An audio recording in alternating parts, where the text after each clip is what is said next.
Değerli Türkiye yurttaşları, bakın bu yaklaşım, Sayın Öcalan'ın bu yaklaşımı, 10 yıllardır süren çatışmaların bitirilmesi, hukuki ve yasal adımların atılması bakımından tarihi muazzam bir zemini ortaya koyuyor. Bu yaklaşımın, bu zeminin özü açık net. Ortak eşit yaşam hukukla tanımlanınca, yasayla somutlaşınca hakiki olur. Kürt meselesinin demokratik çözümü, devletin sürekli ertelediği bir dosya olmaktan çıkarılmalı. Kürtler bugüne kadar hep inkar edildi, hep yok sayıldı. Dilleri yok sayıldı, varlıkları yok sayıldı, isimleri yok sayıldı. Bugünse Kürtler ve dostları toplumsal barışı inşa etmek için çaba harcayan bir seviyeye gelmiş durumda, mücadele eden bir seviyeye gelmiş durumda, müzakere eden güçlü bir seviyeye gelmiş durumda. Bu mücadeleye omuz vermek siyasi, toplumsal ve insani bir görevdir. Gelin bu çabayı hep birlikte, bu çabada ortaklaşalım. Gelin yola hep birlikte revan olalım. Ve bakın değerli Türkiye yurttaşları, değerli halklarımız, aynı zamanda bu süreçteki muhataplarımız, onlara da bu konuda seslenmek isterim. Dönüş meselesi dar yorumlanmamalı.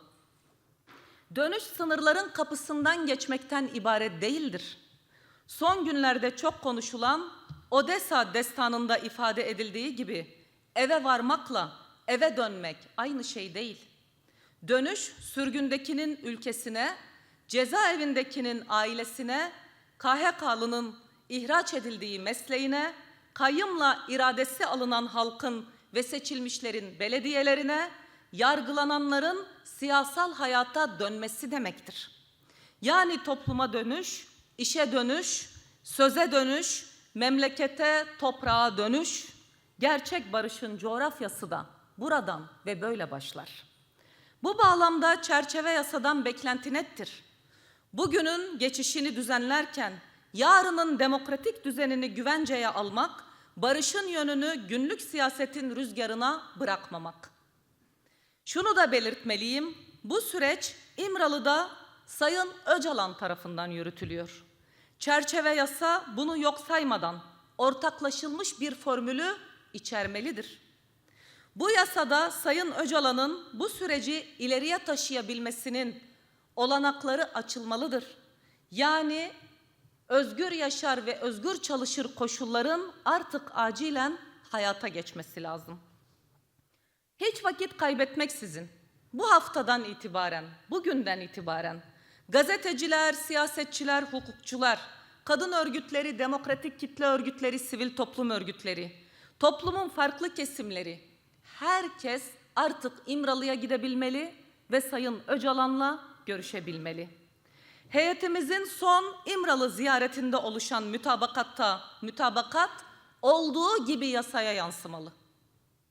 Bakın bunun altını bir kez daha çiziyorum. Üzerinde konuşulan, ortaklaşılmış, mütabık kalınmış her şeyin bu yasaya yansıması lazım. Çerçeve yasanın kapsamı, içeriği bir mütabakatla çıkmalı ki pratikte karşılığı olsun, kağıt üzerinde kalmasın. Hiçbir şey oldu bittiye de getirilmemeli. Yeni sürprizlerle de bu süreç uzamamalı, uzatılmamalı. Evet değerli halklarımız, bakın Türkiye siyasi tarihinin en ağır eşiklerinden birindeyiz şu an. Bu süreçte birçok kesimin farklı duygu ve düşüncesi var. Olmaması da mümkün değil. Önemli olan farklılıklarımıza rağmen, bu süreci değerlendirme biçimimize rağmen toplumsal barış paydasında buluşabilmektir. Şu hakikatler bir an bile aklımızdan çıkamaz da. Halkların iradesi tanınmadan demokrasi kurulamaz. Adalet ertelenerek barış inşa edilemez. Hukuk herkese işlemeden cumhuriyet tamamlanamaz. Bu devasa bir süreçtir. Bu süreci örmek, siyasal ve toplumsal bir mücadeleyi adım adım büyütmekten geçer. Çerçeve yasanın çıkması bu tedrici gelişmenin bir basamağıdır, yeni bir aşamanın başlangıcıdır. Buradan barış, demokrasi, özgürlük, hak, adalet, hukuk mücadelesini yürüten bütün öznelere sesleniyorum. Savunduğumuz bütün bu değerlerin bu ülkenin bir yönetim biçimine dönüşmesi için ortak mücadelemizi daha güçlü bir şekilde yürütmeliyiz. Ülkenin içinde bulunduğu ağır baskı koşullarından kurtulmanın yolu en geniş yelpazedeki demokrasi cephesini örgütlemek ve mücadele yürütmektir. İşçilerin, emekçilerin, yoksulların, kadınların, gençlerin ve doğanın kurtuluşu da buradan geçer.